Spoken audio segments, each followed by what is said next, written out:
நம்ம கன்ஸ்ட்ரக்ஷன் கம்பெனிக்கு ஒரு சேலஞ்சிங்கான ஒரு ப்ராஜெக்ட் ஒன்று வந்திருக்கு. அது என்னென்னா, ஏற்கனவே இருக்கிற பழைய பில்டிங்கை நம்ம மேலே ஒரு புது பில்டிங் எக்ஸ்டெண்ட் பண்ணணும்.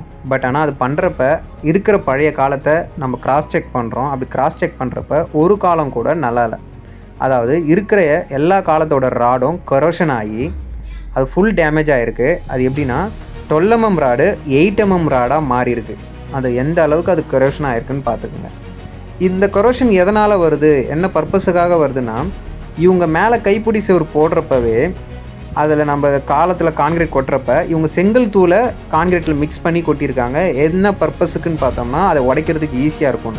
பட் ஆனால் அந்த செங்கல் தூள் வாட்டர் அப்சார்ப்ஷன் ஈஸியாக பண்ணணும். அது வாட்டரை அப்சார்ப் பண்ணி டேரெக்டாக ஸ்டீலில் கொடுத்ததுனால அந்த ஸ்டீல் கரோஷன் ஆகிருக்கு.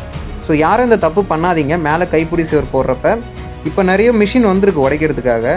ஸோ அதை நீங்கள் நார்மல் கான்கிரீட் போடுற மாதிரியே போடுங்க. ஃப்யூச்சரில் நீங்கள் அதை எக்ஸ்டெண்ட் பண்ணுறப்ப பிரேக்கர் மிஷின் வச்சு தாராளமாக அதை உடச்சிக்கலாம். இந்த பக்கம் இருக்கிற காலம் ஓரளவுக்கு நல்லா இருக்குது. பட் ஆனால் இந்த சென்டரில் வர காலம் எல்லாமே ஃபுல்லி டேமேஜ் ஆகிடுச்சு. பட் ஆனால் அந்த அவுட்டரில் இருக்கிற காலம் நல்லா இருக்குது. ஸோ நம்ம பிளானில் எப்படி நம்ம காலம் லே பண்ண போகிறோம் அப்படின்னு பார்த்தா, இந்த 2 அடி சந்தில் தான் நம்ம காலத்தை புதுசாக ஒன்று கட்டி நம்ம இந்த 2 அடி சந்தில் தான் காலத்தையே லே பண்ண போகிறோம். ஏன்னா இந்த காலம் ஃபுல்லி டேமேஜ் தான். ஸோ இதை நம்ம அப்படிலாம் எப்படி எக்ஸ்டெண்ட் பண்ண முடியாது. இந்த இந்த 2 அடி சந்தில் நம்ம எப்படி காலத்தை எடுத்துன்னு வந்து இந்த காலத்தை லே பண்ணி இந்த காலத்தை நம்ம எக்ஸ்டெண்ட் பண்ண போகிறோம். அண்ட் பெரிய டாஸ்க், சென்டரில் காலமே கிடையாது. எனக்கு லாங் ஸ்பேனே வந்து 20 அடி. 20 அடிக்கு ஸ்பேன் நம்ம பீம் உட்கார வைக்கணும்.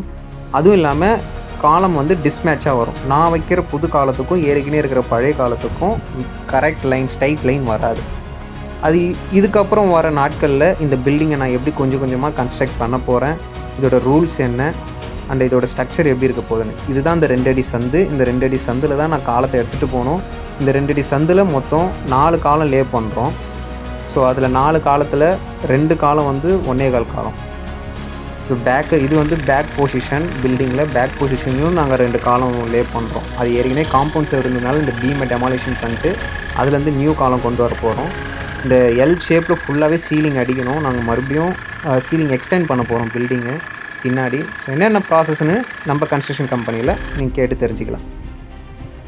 அப்புறம் இந்த மாதிரியான சேலஞ்சிங்கான ப்ராஜெக்ட் உங்களுக்கு பண்ணணுன்னா நம்ம கம்பெனியை கான்டாக்ட் பண்ணுங்கள்.